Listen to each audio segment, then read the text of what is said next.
I've always been a big admirer of the architecture sets. And now here comes the newest one, the Trevi fountain. But does this beautiful facade has any hidden functions? Are there any hidden references inside? And how big is this? Let's find out. My name is Zoltán, let's build. So the architecture lineup has developed massively in recent years. For example, that huge Japanese castle or the Notre Dame set. These are giants compared to the older little cityscapes. And this set isn't small either. This is the 21062 set, has 1880 pieces, and it actually has a pretty good price per piece ratio. Cost 160 USD or euros, so that's about 8 cents per piece, which is pretty good even at full price. And if you manage to find a nice discount, it only gets better. On the back of the box you can see the dimensions. This model will be 15 inches wide and 10 inches tall, but they don't show anything from the back, which is which is a bit sus.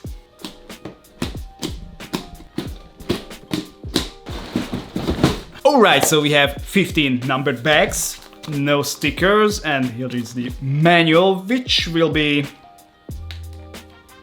216 pages long. And do we have it? Yes, we have some extra details, we have some extra information about the real thing. Oh, we have an interview with the designer, and here are the fun facts and the Easter eggs, which is a lot. Wow.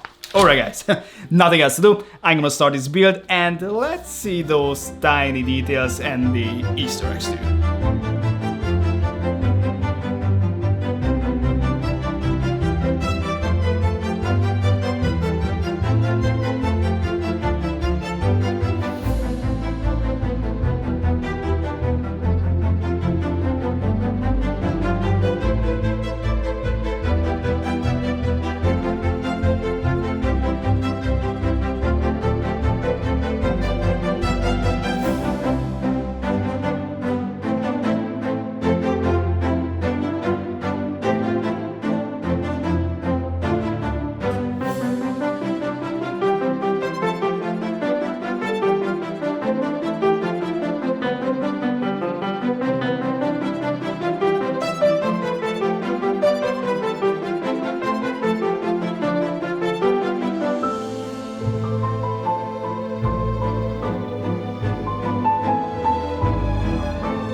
So, to be honest, I wasn't disappointed, but there are definitely a few details can be a bit more refined. For example, the Baroque influence really comes through in this Lego set as well, but what's up with that pale peach color on the facade? And no, the problem isn't that Lego doesn't have the exact right shade, it's that the real building is completely white. So, ideally, the whole thing should have been white. Yes, it looks nice on the set, but in reality, this thing is full white. Anyway, before I dive too much into the details, let's see the building experience.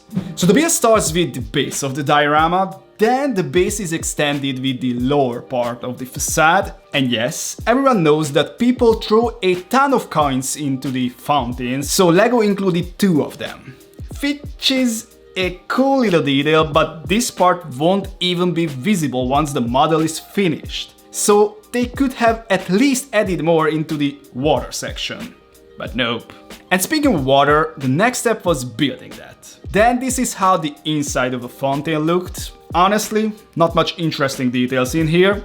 Here's how it looked about halfway down, and you could already see what the official pictures didn't show. The back is completely bare. This picture shows what one of the window rows look like, and of course, you had to build it twice since the set is symmetrical. The two sides are completely identical. And with that, the set was basically complete. Now, one important thing.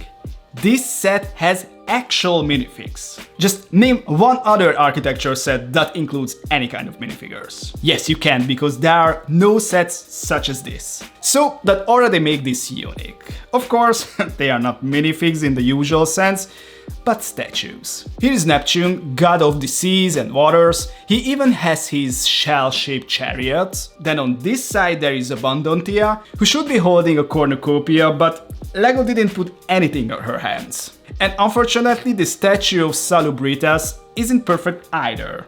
She should at least have a spear, if the cup with the snake drinking from it is not there. Lower down there are the seahorses. These are actually the same molds as regular horse heads, just scaled down a bit. They have appeared before in the collectible minifig series. So on one side, one Triton is trying to tame one, while on the other side, another Triton is already leading the tamed one. So yes, the statues are here, but few accessories are missing. Then there are some microfigs as well. The four smallest statues on the roof, abundance of fruits, fertility of fields, abundance of autumn, and temperance. Of course, in LEGO form, they all look identical, but I think that's fine here. And even the large Papa coat of arms, the Cardinal's crest, is here on top, and I think that one turned out pretty neat. And they use some really clever parts here. Look at those two white sausages. The facade itself was nicely copied too. They used the same number of windows as on the real thing. The carvings and columns look great as well. And the funny detail, the crouching figures were recreated using frog pieces. Another creative solution. And the fountain part itself is definitely recognizable. The rocks at the base of the facade, the nice white edging around the pool, and even the rippling of the water look pretty slick. But where are the coins? Not a single coin in the pool. I think that's a huge miss. The fountain is basically unimaginable without them. And finally, since this is a diorama, of course we get the usual printed nameplate, and there are even two little lampposts. So overall guys, I think this display piece turned out really great. All the statues were built, the facade looks the way it should, and the fountain section is quite stylish as well. But a few accessories are missing from the statue's hands, the peachy facade is a bit odd compared to reality, and the fountain that makes over 1 million euros a year is missing its coins. That's just weird. For me, the pyramid and the Notre Dame are still in the first place, especially in the architecture sets, but this one comes in close behind. So guys, now is your turn. What do you think of this set? Let me know in the comments below, and if you like what you saw, please hit that like button and don't forget to subscribe, and see you in the next one. Bye bye!